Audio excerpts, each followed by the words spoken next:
Merchant bankers से शुरू करेंगे अभी, है ना। तो मर्चेंट बैंकर्स, अब exactly what a merchant banker does is, merchant banker वहाँ पर सब जो बोलते हैं, जैसे कि अगर इसको बोलते हैं the person who deals with issue management, issue is issue of securities, right. तो जब भी कहीं पर भी सिक्योरिटीज, कंपनी सिक्योरिटीज इशू करती है तो उसका फ्रॉम द स्टार्टिंग से लेकर एंड तक सारा काम एक मर्चेंट बैंकर कर सकता है। क्या क्या करता है वो उसके रोल्स एंड रिस्पॉन्सिबिलिटीज और तुम्हारे एग्रीमेंट के बीच में डिपेंड होता है।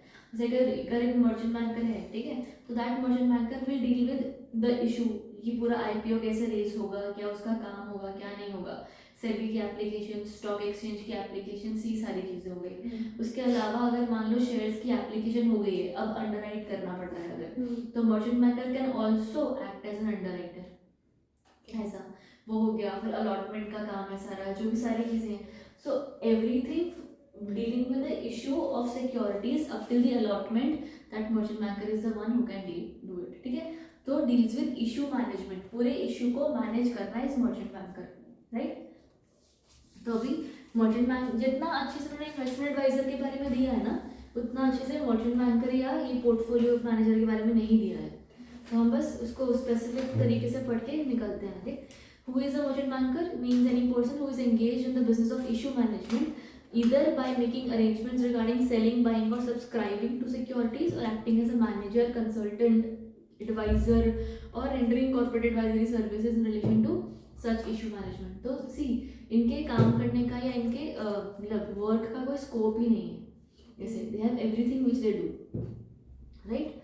तो सेबी मर्चेंट बैंकर रेगुलेशंस जो है अब ये, these to regulate the activities of the merchant bankers, any person may make an application to SEBI for the grant of a certificate of registering to act as a merchant banker। वही आपको अगर as a merchant banker काम करना है तो आप apply करोगे और उस एप्लीकेशन के हिसाब से यू कैन बी वन।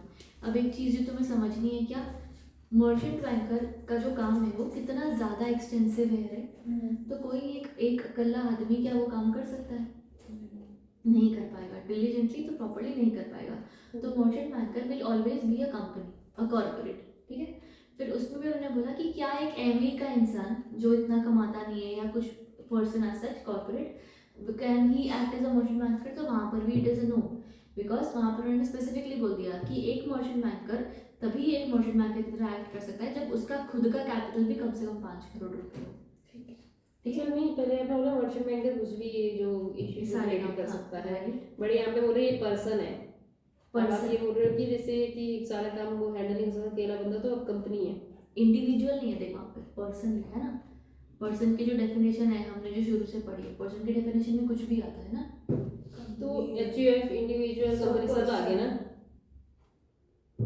ठीक है, सभी लिख देना है ठीक है, चलो ठीक है। तो यहाँ पर to regulate the activities of merchant banker, ये एक्ट है, सॉरी ये रेगुलेशंस हैं। उसके अलावा तुम्हारा है वो रजिस्ट्रेशन के लिए अप्लाई करेगा इन फॉर्म ए, उसके अलावा एक non refundable application fee pay करेगा to be registered as a merchant banker. The capital adequacy requirement to register as a merchant banker is a net worth of not less than 5 crore रुपए, ठीक है। उसके बाद the application shall be made for any one of the following categories of the merchant banker, namely this. अब है ना, जो आप अगर एप्लीकेशन करना चाह रहे हो एज अ मर्चेंट बैंकर, आपको बनना है तो आप एप्लीकेशन करोगे वो फॉर्म ए में उस एप्लीकेशन की कैटेगरीज बनाई हुई है। आप कैटेगरी ए में एप्लीकेशन करो, सॉरी कैटेगरी 1 में, 2 में, 3 में, 4 में, ऐसा। अब ये कैटेगरीज क्यों बनाई? क्योंकि अगेन हमने बोला कि मर्चेंट बैंकर के काम का जो स्कोप है वो बहुत ही वाइड है, तो वो कुछ भी काम कर सकता है। तो depending upon the work he wants to do, categories divided है। अब जैसे अगर वो as an underwriter, issue management, prospectus का काम ये सब करना चाहता है तो कैटेगरी 1 में अप्लाई करेगा। एडवाइजर, कंसल्टेंट, को मैनेजर इस तरह से काम करना चाहता है, कैटेगरी 2 में अप्लाई कर रहा है। ऐसा डिपेंडिंग अपॉन द वर्क वो वैसे हो रहा है, राइट। जो फर्स्ट वाला है ना, उसमें वहाँ पर सबसे ज़्यादा काम है कि आप वो काम करने वाले हो। देखो सेकंड में सिर्फ एडवाइस कर रहा है, थर्ड में again advice, underwrite, consultant to the issue, act to any of the advisor, वही सिमिलरली वही। तो 1 2 3 4 अब इन्होंने एक्सटेंसिव कैटेगराइजेशन तुम्हें दी नहीं है, तो थोड़ी सी कंफ्यूजिंग है। ये पूछने का चांस मुझे कम लगता है क्योंकि यहाँ पर खुद के पास इनकी क्लैरिटी नहीं है। तो बस वही तुम्हें इतना ध्यान रखना है कि there are 4 categories in which a merchant banker can make application in form A as per the regulations. बढ़िया। उसके बाद तुम्हारा है एज पर सेक्शन 6A ऑफ सेबी मर्चेंट बैंकर रेगुलेशन, ठीक है, a banker should be a body corporate, बोल दिया ना इन्होंने कि एक आदमी नहीं हो पाएगा, it should be a body corporate as defined under 211। Body corporate माने सिर्फ कंपनी बोर्ड ऑफ LLP, ठीक है, LLP के साथ। तो एप्लीकेशंस अच्छा आ गया which are LLP are also considered as body corporate and hence are eligible to make an application as merchant banker, however a sole proprietor is not eligible. बढ़िया। उसके बाद 9A सोल प्रोप्राइटर मतलब single बंदा नहीं कर सकता ये, कर ही नहीं पाएगा, उसका नेटवर्थ ही नहीं होगा ना 5 करोड़, है ना।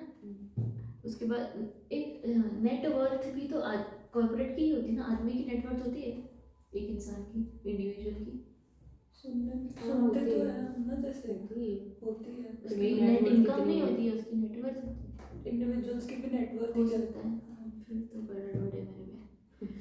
9A registration granted under 8 of SEBI shall be subject to the conditions and where the merchant banker proposes changes and control which are obtained। भाई वो कंट्रोल का अगर चेंज आए तो अप्रूवल ऑफ सेबी और या इंटीमेशन ऑफ सेबी सब चाहिए, ठीक है। फिर role of merchant banker in an IPO, अब इन्होंने इसलिए देखो ऐसे दिया हुआ है कि मर्चेंट बैंकर सारे काम करता है, तो इन्होंने पहला मर्चेंट बैंकर और the investment banker plays a pivotal यानी कि important role in a public issue. A merchant banker has to be registered with SEBI in a book built IPO. Merchant banker are known as book running lead managers, ठीक है। तो ये book built IPO है, जैसे वो हमारा वही जैसे बेसिक कि अगर आप कैसे किस हिसाब से IPO रेज कर रहे हो, आपके पास आपने प्राइस डिटरमाइन कर रखा है कि इस रेंज से इस रेंज में हमारे शेयर्स इशू हो रहे हैं, तो आपको अगर लेना है तो right. Merchant banker manages the entire IPO और FPO issue मैनेज करेगा ना, फर्दर पब्लिक ऑफरिंग भी एक तरीके का इशू ही है ना, rights issue from the beginning to end, right from getting the prospectus filled and approved by SEBI to determining the price range to making the selling and market plan for the IPO as well as post listing support in all handled by the merchant banker. Merchant banker is a nodal contact point, the only main important single contact point for everything pertaining to the issue, right? Past track record and credibility of the merchant banker matters a lot since most investors tend to invest in the IPO based on the reputation of the merchant banker. SEBI has stipulated that the same also be disclosed in the offer document. IPO जब raise होता है, prospectus जब issue होता है, तो उसमें बताया जाता है कि हमारा merchant banker कौन है, क्योंकि कुछ लोग उस पर भी फर्क पड़ता है। If a person is knowledgeable about this तो वो बंदा उस पर भी हिसाब लगाता है कि अगर ये बंदा इसका मर्चेंट बैंकर है तो अच्छा IPO होगा, ठीक है। उसके बाद रिस्पॉन्सिबिलिटीज अगेन, अब एक मर्चेंट बैंकर के काम बहुत सारे होते हैं, तो ये रिस्पॉन्सिबिलिटीज की उन्होंने अगेन रेल बनाई है, मतलब पूरा है 2 पेज भर के रिस्पॉन्सिबिलिटी लिखी है, तो ये भी इससे वापस से एक वो एग्जॉस्टिव लिस्ट नहीं है, इसमें आप कुछ भी लिख सकते हो, है ना। मर्चेंट बैंकर का काम सारा कुछ है, तो इसलिए ओवरऑल मैनेजमेंट है, navigating transactions, conducting diligence, coordinating with party, सारा कुछ है ना। सारा IPO, डोमेस्टिक काउंसिल अपना सारा काम करता है, international council, statutory auditors, so you can just इसका एक जो आपके नोन वाले पॉइंट्स है ना, हम उतने उतने मार्क करके ऐसे 3-4 पॉइंट्स तो मार्क कर लेना बस, ठीक। क्योंकि जिसे नहीं पता है तुम्हें, जैसे वो 12th पॉइंट है ये आसबा और ये सब तुम्हें अभी नहीं पता अच्छे से, तो ये आएगा आगे पढ़ना, ठीक है यहाँ तक। उसके बाद ये अब है अगेन, ये है तुम्हारा basic general obligation and responsibilities, ये थोड़ा सा काम का है, फिर इससे तो कंपैरेटिवली सेम ही चीज़ है, बस ये थोड़ा ढंग से दिया हुआ है। Merchant banker shall abide by the code not to associate with any business other than security market, उसको और कोई काम करना अलाउड नहीं है। उसके अलावा बुक्स ऑफ अकाउंट्स मेंटेन करेगा, प्रिजर्व करके रखेगा 5 सालों तक, ठीक। फिर अनऑडिटेड वाली जो होती है ना, जैसे अब है ना, एक मर्चेंट बैंकर को अपने काम का ऑडिटेड रिजल्ट्स जो भी होते हैं वो ईयरली सेबी को सबमिट करने होते हैं, पर क्योंकि ये लोग उन पर नज़र रखना चाहते हैं तो ये लोग हाफ ईयरली भी मंगवाते हैं। अब हाफ ईयरली ऑडिटेड तो होता नहीं, इसलिए उन्होंने बोला कि आप हाफ ईयरली अनऑडिटेड बता दो, और बाकी जो साल के एंड में ऑडिट होता है वो तो है ही, वो यहाँ पर लिखा मेंशन करने की जरूरत ही नहीं पड़ी उनको, ठीक है। उसके बाद acting as an underwriter shall also enter into agreements with each body corporate, अगर आप अंडरराइटर की तरह काम करो तो अंडरराइटर की एग्रीमेंट साइन करवा लो, राइट। फिर हाँ, acting as underwriter shall not derive any direct और इनडायरेक्ट बेनिफिट, कि एक्स्ट्रा वो बेनिफिट्स नहीं होंगे। Shall disclose to the SEBI its responsibilities, changes जो भी होगा, नेम्स जो भी आपने चेंज किया वो बता दोगे, and lastly shall submit a periodic report in such manner as may be specified. Done. फिर largely the book running lead manager role will include the following. Again not to learn all of this, but यहाँ पर देखो lead manager वही है जो entire IPO को lead कर रहा है। एक मर्चेंट बैंकर अगर ये काम कर रहा है तो that person will not be a single person, जैसे हमने डिस्कस किया, it will be a team. Of course उस टीम का एक मैनेजर होगा, तो lead manager is nothing but a person who is leading the entire IPO. Done. तो providing advice, वही advising on the appointment of other advisors, coordinating the activities together with the legal council, वो और professional advice देगा। Manager है ना, तो उसको basically खुद कोई काम तो करना नहीं है, advice advice advice, coordinate coordinate advice, वही है ना, कोऑर्डिनेट एडवाइस असिस्ट असिस्ट, सारा वही दिया हुआ है। तो वही सबके बेसिक पॉइंट बना लेना, फिर हो जाएगा तुम्हारा। ये नहीं पढ़ना है हमको, ठीक है। पोर्टफोलियो मैनेजर ये वही है, उनका का टाइम लाइन थोड़ी सी दी हुई कि आपको क्या क्या काम करना है, बट इससे फिर हम मर्चेंट बैंकर बन जाते हैं। डन। अब पोर्टफोलियो मैनेजर्स कौन होंगे?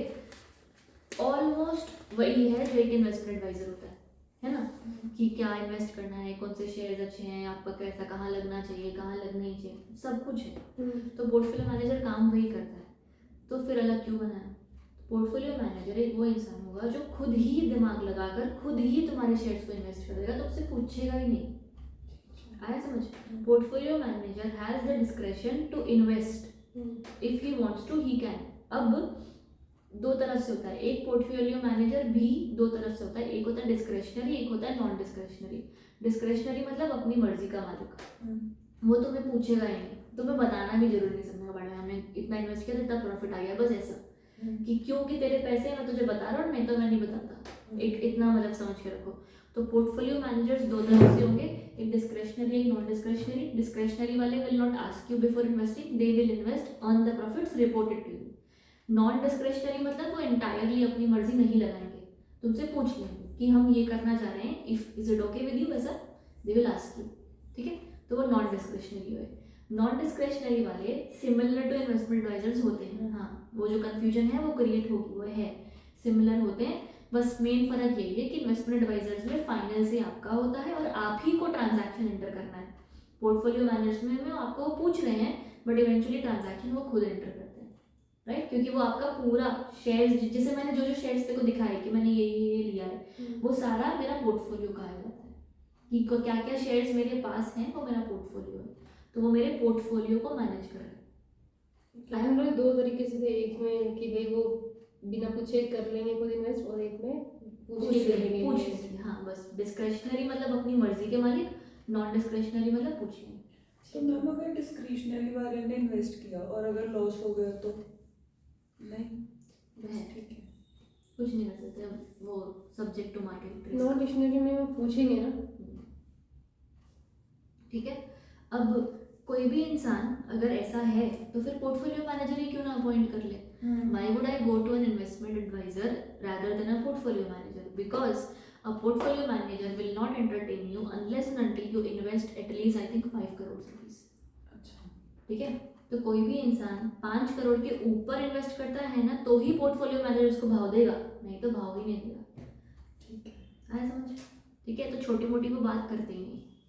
5 करोड़ था कि ज़्यादा था, 5 करोड़ नहीं था, 5 करोड़ का नेटवर्थ है, 5 करोड़ नेटवर्थ है यहाँ पर। लास्ट में नहीं था, लास्ट टाइम हमने 10 किया लाख था, 10 के 50 था, 50 था शायद, 50 लाख था, मुझे लगता है। हाँ 10 लाख नहीं था, 50 लाख था शायद, हाँ right right.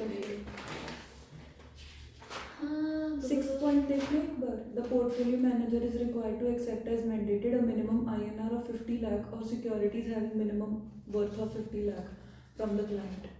50 lakh, sorry 5 crore तो नेटवर्थ डन। तो अगर तुम 50 लाख तक का पैसा इन्वेस्ट करना चाहते हो तो ही पोर्टफोलियो मैनेजर विल टॉक, वरना नहीं तो तुम देख लो। नहीं आपने बोला कि इन्वेस्टर एडवाइजरी जो है इन्वेस्टमेंट एडवाइजर, हाँ। और पोर्टफोलियो मैनेजर में से दोनों में से कौन सा हम चूज करते हो, क्यों करते हैं? हाँ देख, इन्वेस्टमेंट एडवाइजर तू जो चूज करती है ना, तो जितना भी पैसा इन्वेस्ट करना चाहती है तो उस हिसाब से इन्वेस्ट कर सकती है। तो अगर उसको बोल देगी कि मेरे पास इस वक्त भी 2 लाख रुपया है, मैं पूरा 2 लाख इन्वेस्ट करना चाहती हूँ, तो वो तेरे को 2 लाख की एडवाइस देगा, उसके ऊपर की नहीं देगा। ठीक है, 2 लाख की एडवाइस देगा। पर अगर एक पोर्टफोलियो मैनेजर हुआ ना, तो उसको 2 लाख के बारे में पूछेगी तो वो तेरी बात नहीं सुनेगा। क्यों? पोर्टफोलियो मैनेजर सिर्फ उन्हीं को मैनेज करता है जो कम से कम 50 लाख इन्वेस्ट करे। इन शॉर्ट मेरे को इन्वेस्ट करने के लिए 50 लाख चाहिए और हाँ, उसमें वो कितना भी चले। और के बंदे उसको लेंगे या तो इसमें से दोनों में से ठीक है, तो अब यहाँ पर इतना हमको पता लगा। हाँ, पढ़ लेते हैं, who is a portfolio manager, पढ़ा है ना हमने अब तक? ये तो कर लिया हमने, डिस्क्रिशनरी नॉन डिस्क्रिशनरी। हाँ, सब समझा ना, रीड करने की जरूरत है फिर इसको फर्स्ट नहीं। ठीक है, फिर आगे बढ़े, रेगुलेशन से पढ़ते हैं। हाँ जी। ठीक है, तो registration as a portfolio manager, भाई आप सेबी के इस रेगुलेशंस में करवाओगे। नेटवर्थ 5 करोड़ है, आपकी नेटवर्थ खुद की भी एक 5 करोड़ होनी चाहिए, उसके नीचे आप ही एक्ट नहीं कर सकते एज अ पोर्टफोलियो मैनेजर। ठीक है, तुम्हारी कमाई की बात हो रही है। अब फीस इन्होंने यहाँ पर अब वही बोला कि आपकी मर्जी है, एक फिक्स्ड भी हो सकती है, परफॉर्मेंस बेस्ड भी हो सकती है। Performance based fees investment advisor की नहीं थी, ठीक है, इनकी परफॉर्मेंस बेस्ड हो सकती है।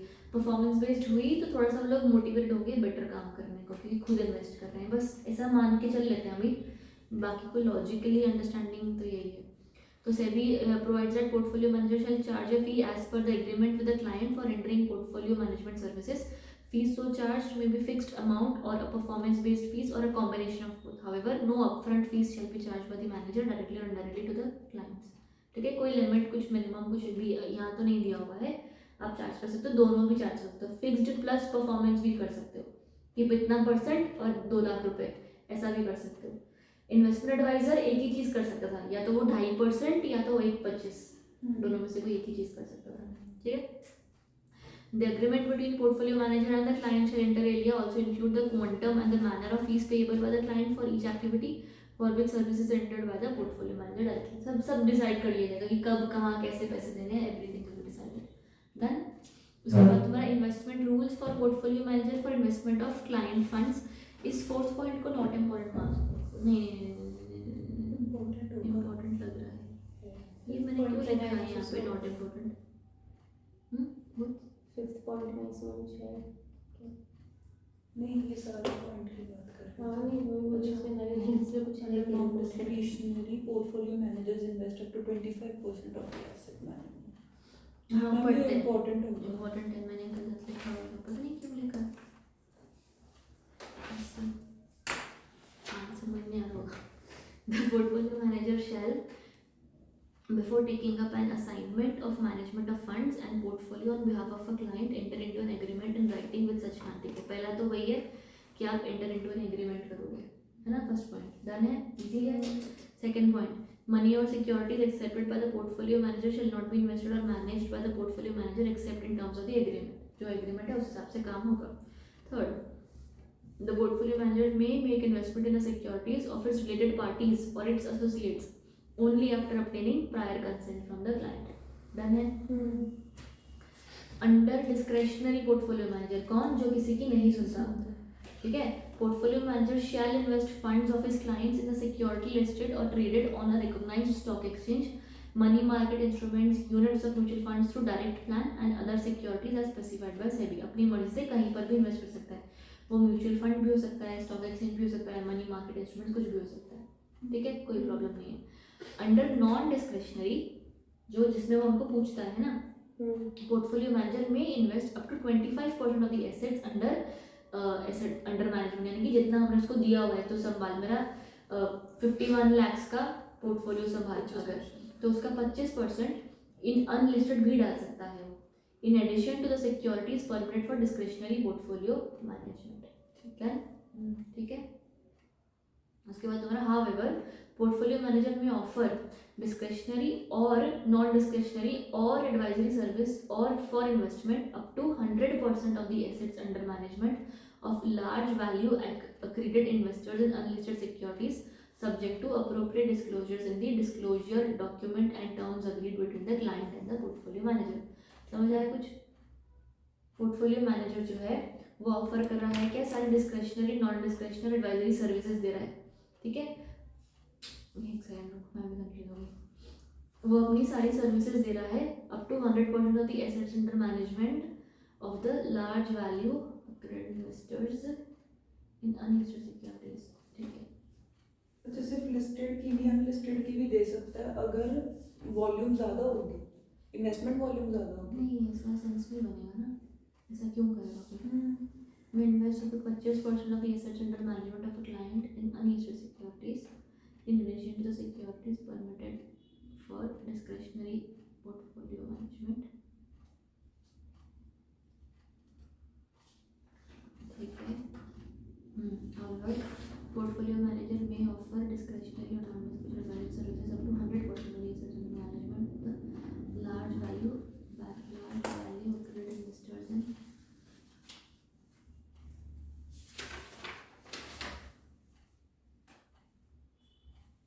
okay.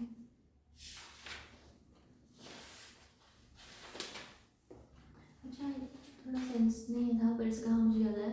अब इसमें क्या है ना, एक हमने बोला डिस्क्रिशनरी वाले वो अपने हिसाब से डाल सकता है पैसा कहीं पर भी, ठीक है। फोर्थ पॉइंट में डिस्क्रिशनरी वाले अपने हिसाब से पैसा डाल सकता है कहीं पर भी, वो कहीं पर भी डाल सकता है, अनलिस्टेड में भी डाल सकता है, ठीक है।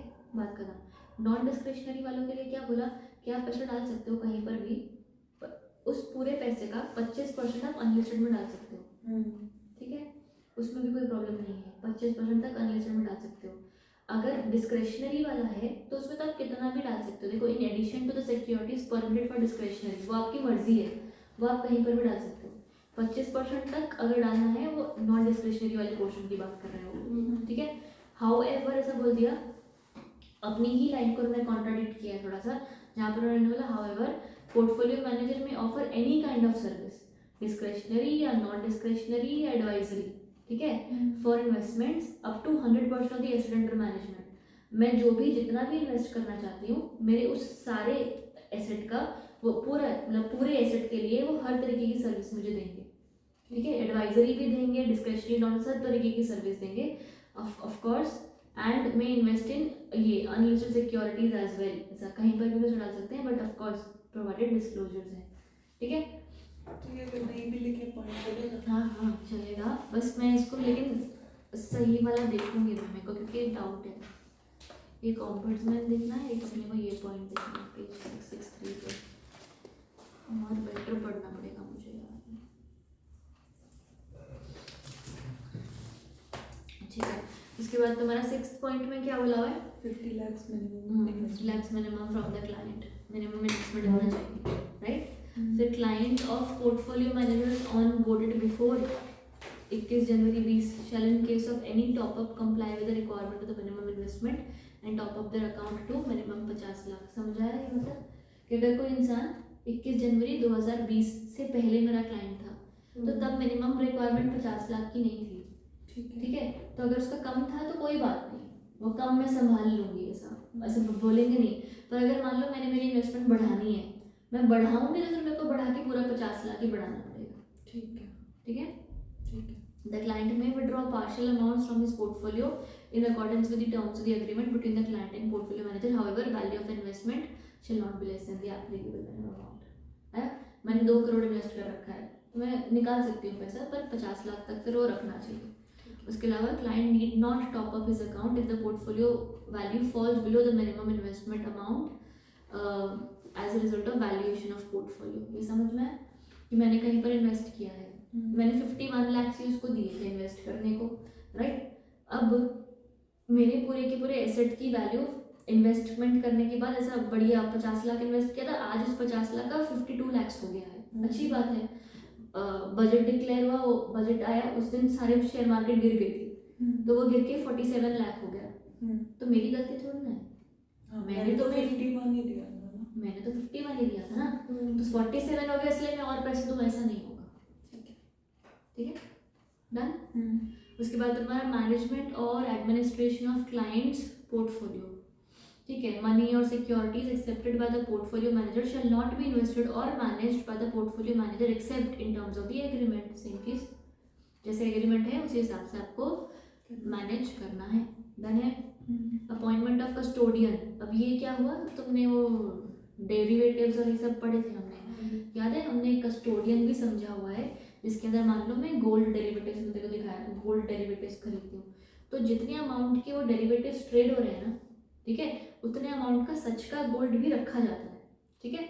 और वो रखने के लिए एक समझ लो एक बहुत बड़ा लॉकर है, वो कस्टोडियन एक आपको लॉकर फैसिलिटीज़ दे रहा है जहाँ पर आप रियल कमोडिटीज़ रख रहे हो जिसके बेसिस पे वो डेरिवेटिव की अमाउंट डराइव हो रही है। अरे डन है, ये हमने हल्का पढ़ रखा है से आ रहा है ना जैसे कुछ डाउट तो नहीं? ठीक है। Every portfolio shall appoint a custodian in respect of securities manage और एडमिनिस्ट्रेटेड बाय, अगर कुछ होगी फिजिकल एसेट्स वाली तो उसके लिए कस्टोडियन भी डाल दो। बाकी बुक्स ऑफ अकाउंट्स मेंटेन रखो, पूरा प्रॉपर उसको सबमिट करो और 5 साल तक प्रिजर्व करके रखना। Basis of calculation of performance, ये बस है time weighted rate of return TWR method है जिसके हिसाब से आपका कैलकुलेट होता है। फिर reports provided by the portfolio manager. Okay, इसमें क्या दिया हुआ है तुम्हें? रिपोर्ट नहीं दी है, इसमें तुम्हें दिया है कि रिपोर्ट में लिखा क्या होता है। Portfolio manager shell furnish periodically a report to the client as per the agreement but not exceeding a period of 3 months। ठीक है ना, मतलब क्वार्टरली रिपोर्ट हम देंगे अपने क्लाइंट को कि भाई देख तेरा ये चल रहा है। सच रिपोर्ट शैल कंटेन फॉलोइंग डिटेल्स, क्या कि आपकी कंपोजिशन मतलब क्या क्या सिक्योरिटीज़ मैंने खरीद रखी है, आपकी पोर्टफोलियो की वैल्यू क्या है, वो सिक्योरिटीज़ कौन सी है, किस फील्ड में है, क्या क्या हमने खरीदा हुआ है, नंबर ऑफ सिक्योरिटीज, सब कुछ। ठीक है, उसके अलावा उन्होंने क्या क्या ट्रांजैक्शन एंटर इनटू किया पिछले वाले टर्म में, बेनिफिशियल इंटरेस्ट अगर आपको कुछ मिला, बेनिफिशियल इंटरेस्ट यानी कोई डिविडेंड, कोई राइट शेयर्स, कोई बोनस शेयर्स आपको कुछ मिले होंगे पिछले साल, वो एक्सपेंसेस हमने क्या किए आपके लिए, डिटेल्स ऑफ रिस्क क्या हमने लिया, default in payment of coupons, मान लो मैंने किसी कंपनी में के डिबेंचर्स खरीदे थे तुम्हारे लिए और उस कंपनी ने इंटरेस्ट नहीं दिया तो फिर वो coupons is nothing but the interest ना।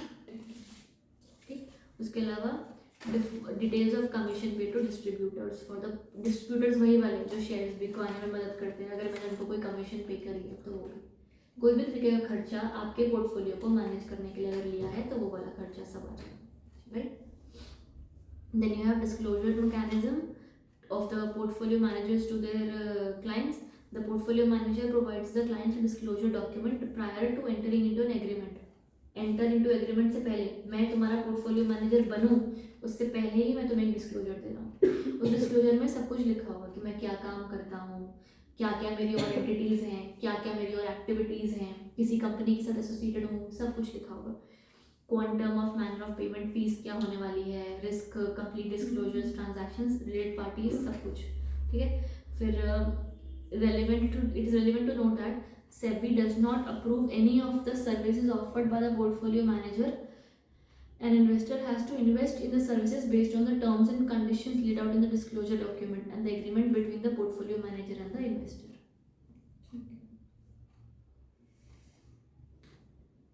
क्या बोला इसमें, कुछ गड़बड़ हुई ना? It is relevant to note that SEBI does not approve any of the services offered by the portfolio में वो as per terms and agreements of उसका होगा ना, डिस्क्लोजर एग्रीमेंट का। हाँ तो सेबी नहीं कहेगा कि हाँ ये कर सकता है कि नहीं कर सकता, ये चीज़ है मतलब ये यहाँ पर इन्वेस्ट कर सकता है कि नहीं कर सकता, वो चीज़ें as per terms and agreement होगी। रेगुलेट सेबी करेगा लेकिन अप्रूव नहीं करेगा सर्विसेज उसकी दी हुई। तो फिर रेगुलेट क्यों करें कि वो कोई फ्रॉड वगैरह ना करे ऐसे। अप्रूव नहीं, कुछ और होगा इसमें, ग्रामेटिकल एरर है स्टेटमेंट में।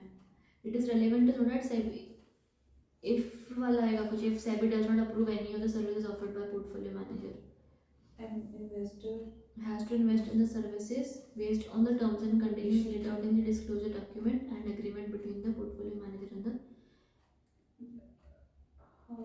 नेक्स्ट में भी देखो ना, SEBI does not certify the accuracy and adequacy of the contents of the disclosure document provided by the portfolio manager।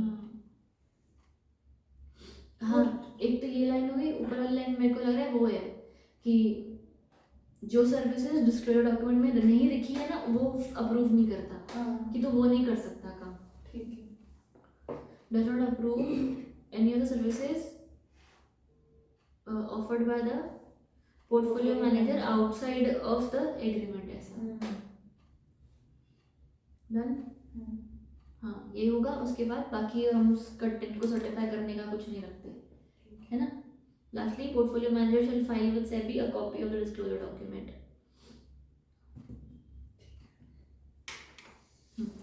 Rules governing services of portfolio manager, ये है वही सारी चीज़ें दोबारा. Services of portfolio manager are governed by the agreement between the manager and the investor. Agreement should cover the minimum details as specified. SEBI portfolio regulations, however, additional requirements can be specified by the manager in the agreement with the client. Hence, investor is advised to read the agreement carefully before signing. Done. Portfolio manager cannot offer indicative or guaranteed returns. नहीं, पक्का profit होगा ऐसा नहीं हो सकता. Sources of information for investors about portfolio manager. अगर आपको कहीं से कोई इन्फॉर्मेशन चाहिए तो ये साइट दी हुई है, वहाँ से मिल जाएगी. और कंप्लेंट करनी है तो वही स्कोर प्लेटफॉर्म पे चले जाना और ठीक है. यहाँ पर रिकॉर्ड दिया है, स्मार्ट ODR पोर्टल दिया हुआ है. और उसमें क्या है, claims, differences, disputes between investors and portfolio manager arising out of a relation in the activities shall be submitted to dispute resolution mechanism that includes mediation. और ये सब ठीक है. दोनों के बीच में कोई झगड़ा हुआ तो मीडिएशन के थ्रू आप स्कोर की तरह ही स्कोर है ना, वहाँ पर कंप्लेन होती है कि ऐसा ऐसा हुआ. अगर मान ले तू कुछ और बोल रही है, मैं कुछ और बोल रही हूँ, हमारे बीच में अब झगड़ा हो गया, अब कंप्लेन नहीं है ना, कि भाई मैं बोलूँगी तेरी गलती है तो बोलेगी नहीं है, तो फिर हम कोर्ट में जाएंगे ना. तो ये वो है कि अगर डिस्प्यूट हुआ है दोनों के बीच में तो आप जाओगे इस पोर्टल पर. हाँ, स्कोर की तरह ही है, तो नहीं बोलना. हाँ, स्कोर की तरह ही है. बाकी आप स्कोर में कंप्लेन लेकर जाते हो, यहाँ पर डिस्प्यूट लेकर जाते हो. आया. जनरल रिस्पॉन्सिबिलिटीज, वही code of conduct, individually independently manage करेगा सबको. फिड्यूशियरी कैपेसिटी है, सबके क्लाइंट्स को अलग अलग रखेगा. सबके क्लाइंट नहीं, सारे क्लाइंट्स को अलग अलग रखेगा, उनके अकाउंट्स को अलग अलग रखेगा, फंड्स को अलग अलग रखेगा. Right. शall transact in securities with a limitation placed by the client himself कि भाई इतना ही तुम करोगे, क्योंकि जो उसने बोला वो उस हिसाब से. does not derive and indirect benefits, not borrow funds or securities on behalf of the client. हाँ, ये भी एक इम्पोर्टेंट चीज़ हो गई. क्यों? क्योंकि अगर मैंने तुम्हें सारे फंड्स दिए हैं अपने संभालने को, तो तुम वो शेयर्स को गिरवी रख के अपने लिए लोन मत ले लेना कहीं. Right. Shall not lend securities, lend भी नहीं करना, लोन भी नहीं लेना. Shall ensure proper and timely handling of complaints and shall ensure any person involve distribution is carrying out distribution activities in compliance with these regulations. आप distribution activities कर सकते हो पर compliance के साथ करना. राइट. बाकी again role of company secretaries यही है. अभी कंपनी सेक्रेटरीज जो 2B लिस्टेड एंटिटीज के साथ हैं, फर्दर पब्लिक ऑफर, ये सारे वो काम करने वाले हैं. ये तो हाँ, ये रीडिंग है. कोऑर्डिनेशन विद इंटरमीडिएरीज आप कर दोगे तो ऐसे बोल रहे हैं जैसे पता नहीं और कोई करता ही नहीं है. कोऑर्डिनेशन करोगे इंटरमीडिएरीज के साथ, CS को करना पड़ेगा. अगर एक कंपनी का IPO हो रहा है, मर्चेंट बैंकर अपॉइंट है, तो तुम मर्चेंट बैंकर के साथ बात तो करोगे ना, तुम कंप्लायंस ऑफिसर हो तो कर लेना, बस ऐसा बोला है. कोऑर्डिनेशन करोगे, बाकी ड्यू डिलिजेंस करोगे, जहाँ जहाँ जो जो चीज़ों की ज़रूरत है, सेक्टर स्पेसिफिक ड्यू डिलिजेंस है तो वो भी कर लोगे. ठीक है, खत्म.